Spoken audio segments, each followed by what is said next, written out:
Welcome back, everybody. Welcome back to PanNerdia. I'm Aaron, and welcome back to another Sharp Objects review. Now, last week, I went ahead and reviewed episode 3 of Sharp Objects, Fix.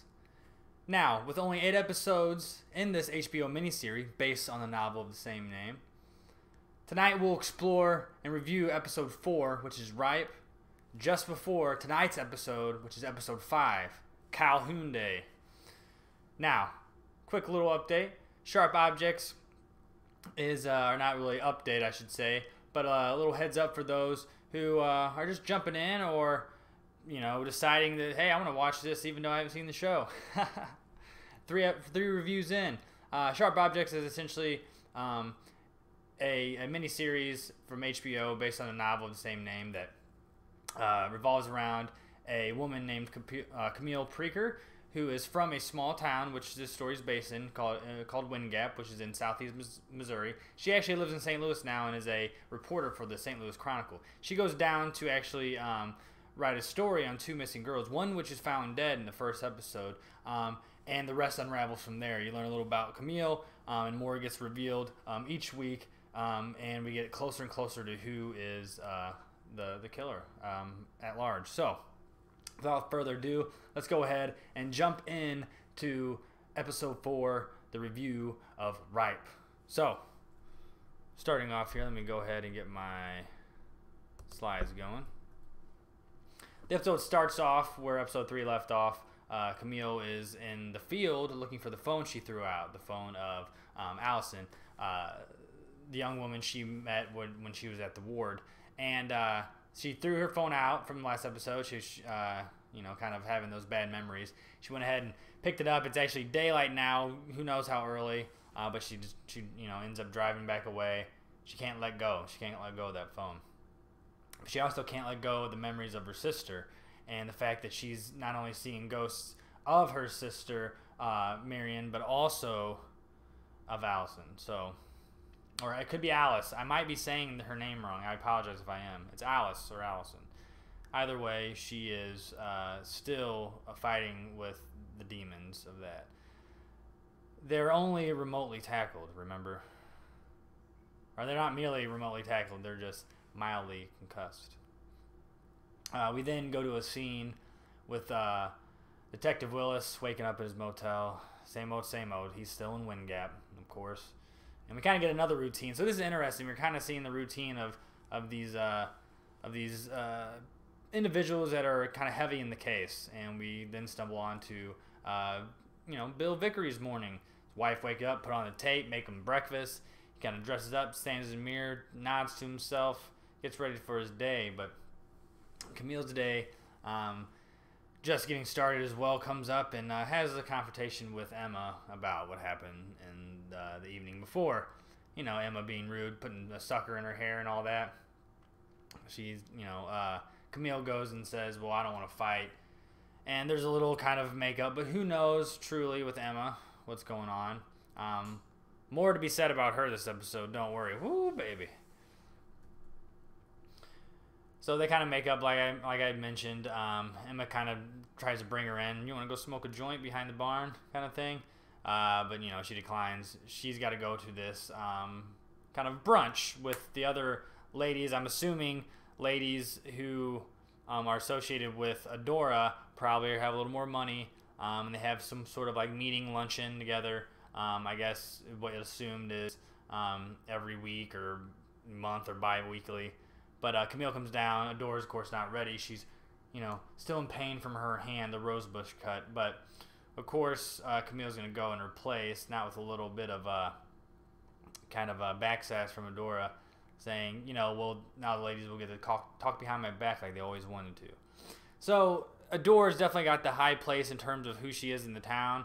But I guess it can't be denied that she is a little odd, and even to the ladies that she's closest to. So we come to Officer Willis, or Detective Willis, coming into Vickery's office, and they're talking, kind of, trying to exchange information, kind of share what they know about the case so far. And Richard ends up telling Bill that, he's meeting with Camille later that day, the reporter, and that, she's going to hopefully tell him something that he doesn't. And, Bill, I'm pretty sure at this point, says that he's going to actually try to talk to Adora. So they're kind of like, okay, well, let's split up, do our thing, and then come back and we can exchange what we found out today. And they're like, okay, deal. So whether or not they're still kind of against each other, something's happening in their favor where they're kind of working with each other. Camille then shows up to the luncheon, meets the ladies there. Nothing too crazy happens here. Just the ladies kind of talking about who they think might be the killer. Jackie, of course, talking about her titties. And Camille just kind of learning. Not really learning. She kind of really knows, but I guess it's more of a show of the audience of like what people think about others. And you kind of get that through these ladies here. We then get a scene, very interesting one too, especially with what happens later in the episode in the context of, right? So, I guess what this is in preparation for is the Calhoun Day coming up, which they discussed at the luncheon, by the way. Calhoun Day is I'm assuming a day of remembrance of the founder of Wind Gap, Zeke Calhoun, if I remember right, and they hold this big, it's like a fair kind of at the Krillins, house on the property. So I'm assuming what's happening in this scene, we're coming up with Emma. She's at school practicing like a play for the Calhoun Day. So sitting here is Mr. Lacey, assumed a teacher, I'm guessing in drama or music, and he's playing the piano. Kind of a disheartening looking gentleman. But as the girls and the guys here put on their little play, they're kind of Emma's playing Zeke Calhoun's wife, but kind of making her own twist, talking about how there's an all-woman militia, and they started it. Mr. Lacey, not seeming too amused, gets a phone call and steps out. Emma steps out to kind of see what he's doing, and they kind of talk, and there's a discussion about history, how it's written by men, so of course it's going to go in their favor, but he's like, history's history, it's already happened, we just got to learn from it. And she's like, well, is that why you're always sad? And does a weird thing where she kind of has this odd, kind of awkward stare at Mr. Lacey, grabs his hand and says, don't be sad. So it's kind of like, all right, is he into little girls, or is she just trying to play that favor? Either way, him being kind of that angry sadness, it might be just a red herring by the directors, or of course from the book, about he might be the killer. But that's what I got, my initial kind of head canon was that, okay, but it's almost too obvious. It's too obvious that he would be the one who would kill the other girls, right? But the fact that Emma was getting real close to him, who knows if they even have something going. So definitely a little odd, right? So we get a scene of John Keane going to his mom's house. His mom's obviously not doing too well. She's all drugged up. He, goes look for the tarantula, and tarantula's not there either, so he's kind of weary. But so we'll get a little more about him too as the episode goes on. We then cut to a great scene, right, where, interestingly enough, I kind of think they might be somewhat playing with time here, because the way they're jumping back and forth with particularly what Emma's wearing, and I might be thinking too much, but again, something that happens later in an episode makes you think of something messing with time. But regardless, there's a scene seemingly in the morning while Camille's possibly out with the ladies still in the luncheon, where no, because she comes home, but Emma's in the record room. She turns on a Tupac song, Mama. I lost words here, but essentially it's a song about his mom, and she plays it and she goes over and she hugs Adora, and Camille walks in at that point and sees it, and she's kind of taken back, because though Emma is definitely Mama's doll dressed up, and she's quote-unquote uncorrigible, yet Mama doesn't know, they still have this bond. And I guess Camille, they didn't know Camille was around, and Camille's a little taken back, especially since, she never got to share that kind of affection with her mother. It's interesting. Well, she goes up, throws some cold water in her face. She steps in the mirror. We start getting these flashbacks of when she was young again. This time, presumably when she's in high school. She got her long hair now. And there was a scene earlier in the episode where it was her birthday, right? But Adora was in Marion's room crying. This is, of course, after Marion's passed. And Camille comes down, and Alan and Gayla are there to give her a cake. Well, she kind of just blows it off because she wants her mom's affection. Snaps back to where she tries to walk in her mom's room, does the whole thing where she kind of almost hits that barrier, you know, kind of rubs with her feet. And Gayla comes and is like, sorry, your mom's not feeling good, closes the door. So she, even on her birthday, right? Oh, by the way, it's my birthday. Even on her birthday, she doesn't get the infection from her mother, and it's kind of interesting. There's where Gayla's like,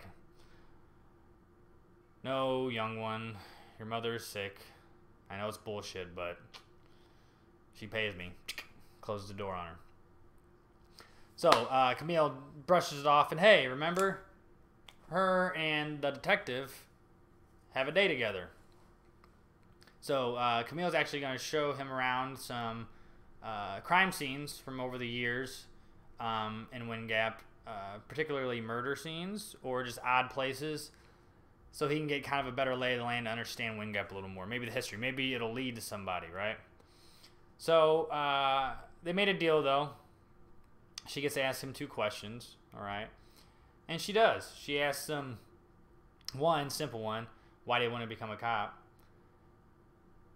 What up? Thanks, Pete. I appreciate it, man. And he goes up and has a story about how actually he, you know, volunteered at a pet hospital, a veterinarian clinic, and essentially couldn't stand to see the animals coming in hurt like that. You know, essentially a shelter where they were rescuing animals. So he decided he wanted to catch the animals who were doing that to the actual animals.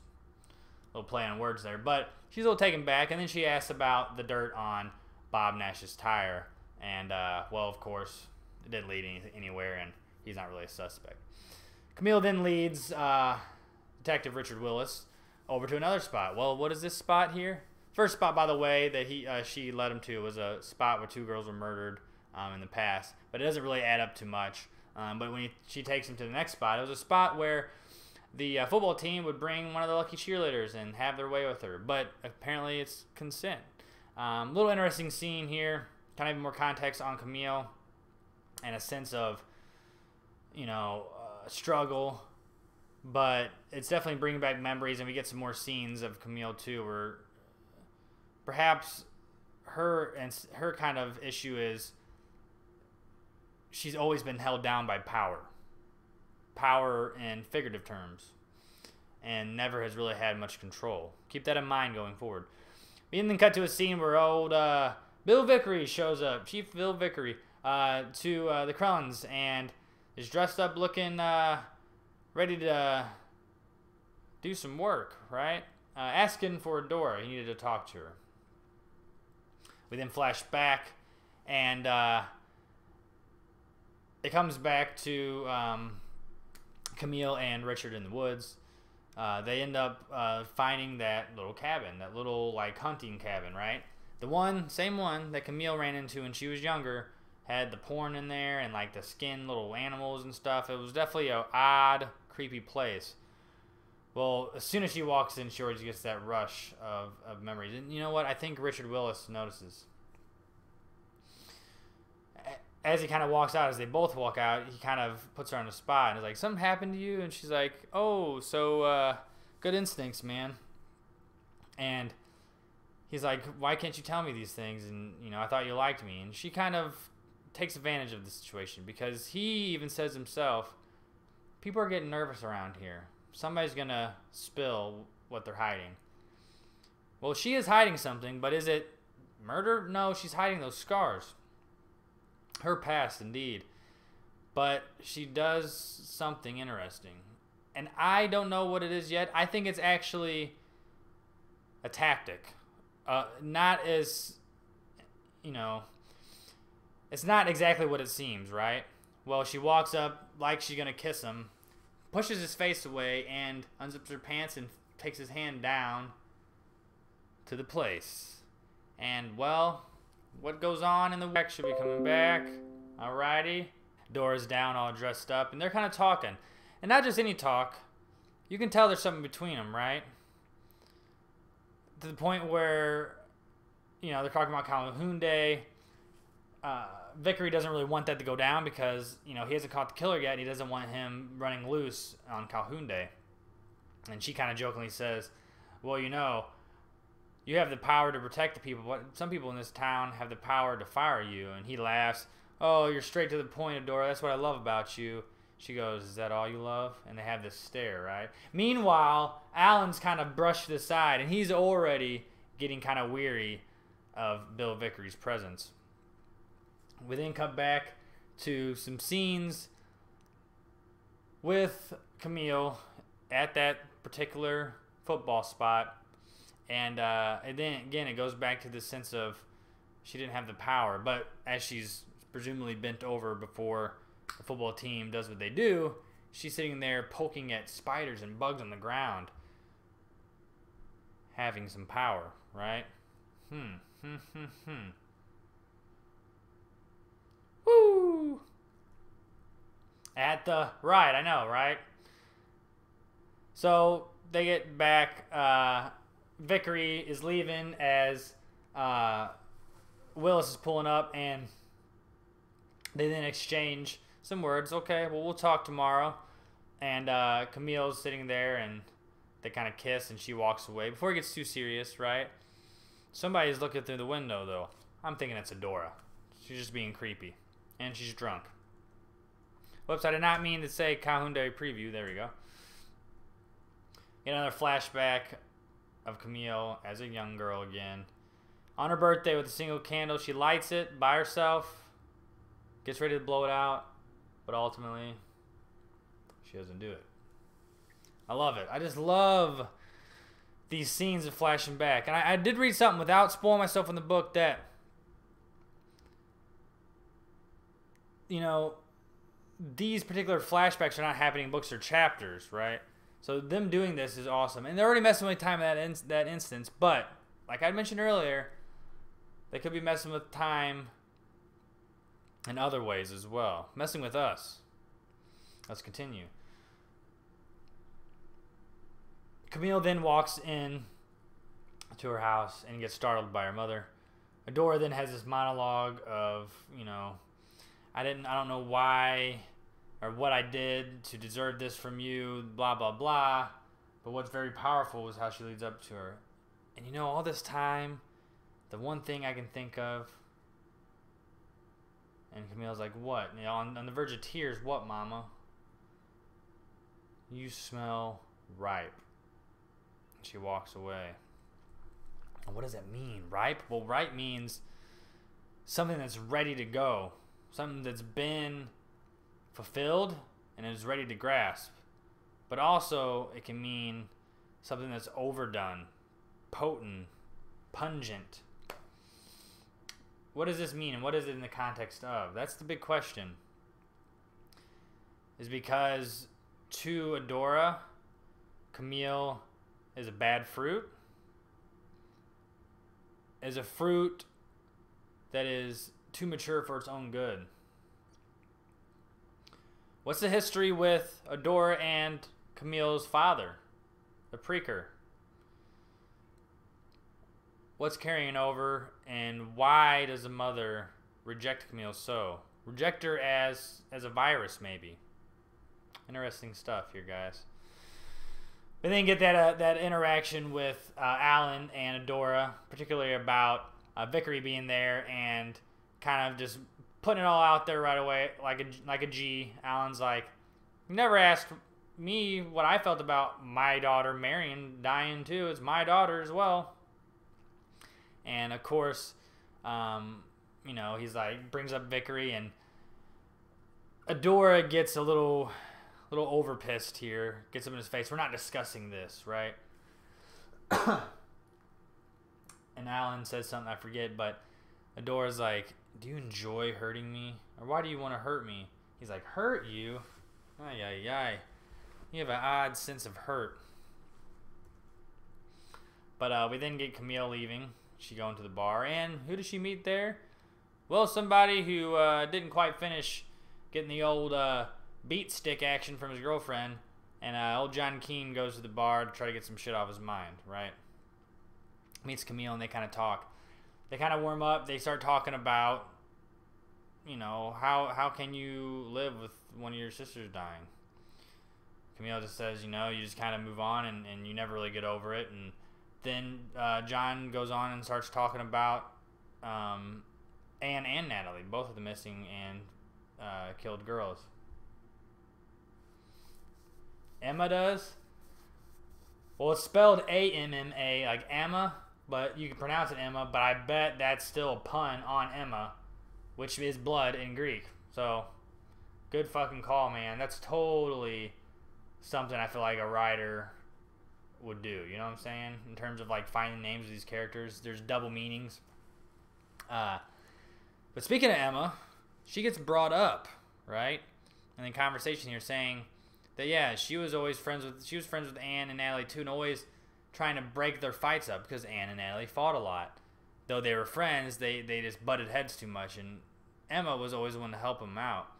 Well, did I mention earlier that even the detective knew that Anne and Natalie both liked hanging out in that creepy cabin? Well, according to John, Emma liked hanging out there too with them. So instantly, Camille gets in her head, and she's like, oh, no. And she books out of the bar. John's like, are you okay? She's gone, right? And same instance, again, with this crazy kind of crescendo of all this, nut stuff happening. We flash back to Alan, and he's trying to get comfortable again, and just, he had enough. Kind of gets down to his birthday suit and heads upstairs. We flash back to Camille. She's freaking out. She's heading out to get, go to the cabin and make sure nothing's going on there. We're flashing over then to Emma at night, right? She's fucking blasting and dancing with her friends. The guys are in the car behind her, shooting pistols at stop signs. We get another flashback to Camille in the car freaking out, but now we're getting flashbacks, and this is when it messes with time, right? We're getting flashbacks, presumably, of Camille running into the cabin, as well as Camille still in the car when she's running into the cabin, right? So you don't know necessarily when this is all happening. Meanwhile, we're getting Alan going upstairs, opening the door, and just laying on top of a door like he's like, I don't care, I'm getting it tonight. Then you got Emma getting fouled by a single car eventually. But then, the craziest shit, it shows Camille walking in, looking down, and finding a dead little girl who looks just like Emma. And I'm like, when I first saw this, I was like, and granted, I watched this episode like 4 times. I'm like, are you serious? Did she really die? What the hell? But then it flashes back to Camille just being in the car again, almost like she's thinking about it. Then it flashes to, and I didn't catch a screenshot of it, of Detective Richard Willis in the cabin at night, flashing a flashlight around too. At night, though, not during the day, right? And then it flashes back to Emma getting stopped by a single car.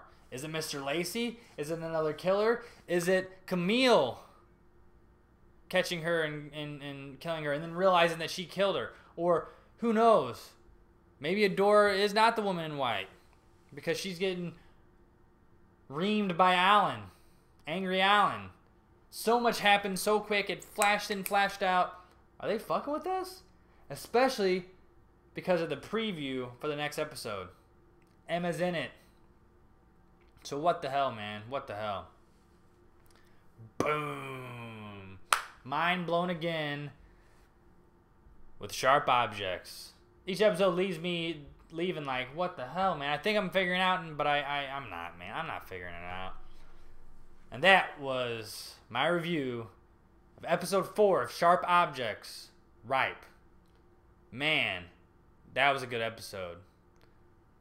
This show doesn't cease to amaze me. It's sad it's only a miniseries, but that's why each episode's so good. They're very impactful for a reason, because each episode leads us as viewers to the end. And I love it, man. It might be, man. They might really be messing with us with this time shit, Pete. They really might be. That's what I'm thinking, because with this preview for the next episode, which we're about to get to, Calhoun Day, it's going to be a good episode, man. I think it's going to be a really good episode. It's going to give us way more insight, especially what's going to happen with Camille and how everybody's kind of in the same place. Tons of interactions that weren't able to happen yet, right, between characters. Can't wait. On my birthday, too. Woo! Oh, man. Well, let's go ahead and preview this episode here. Let me get my preview slide going. Boom, boom. Let's do it. Camille wrote a new article. Everyone's talking about. See, there's ammo right there. What the hell? I think you could stop. You don't want to. So, Camille released another story, and it's not to John Keene's girlfriend's liking. You're the one that came up to me. Bob Nash and Detective Willis. Huh. A rare rose. Detective Willis and Adora. Without thorns. Ha ha ha. The best Calhoun day ever. I love it. The acting is amazing. Amy Adams, I salute you. You're gorgeous, and you're a gorgeous soul. Keep doing what you're doing, baby. All right, guys. Well, that's it for PanNerdia's review of Sharp Objects, Episode 4, Ripe. Went ahead and previewed tonight's episode, Episode 5, on August 5th, Calhoun Day. I'll be back next week, same time, same place, 7 p.m., for the review of Calhoun Day and the preview for Episode 6. Now, one last little announcement, which has not much to do with this video, but I just got it before I went live. I got accepted to be in Artist Alley at KamehaCon 2019, the second annual all Dragon Ball convention. So I'm excited. I'm going to be having my art for sale at KamehaCon, April 12th through 14th, 2019. So, woo! I'm about to go sign up for my table. Whew. I'm so excited, and I'm excited for the night's episode. Actually, Pete's on his way right now, so when he gets here, we're going to enjoy and then enjoy the episode. And I hope you guys do the same. I'll see you next week. Thanks a lot.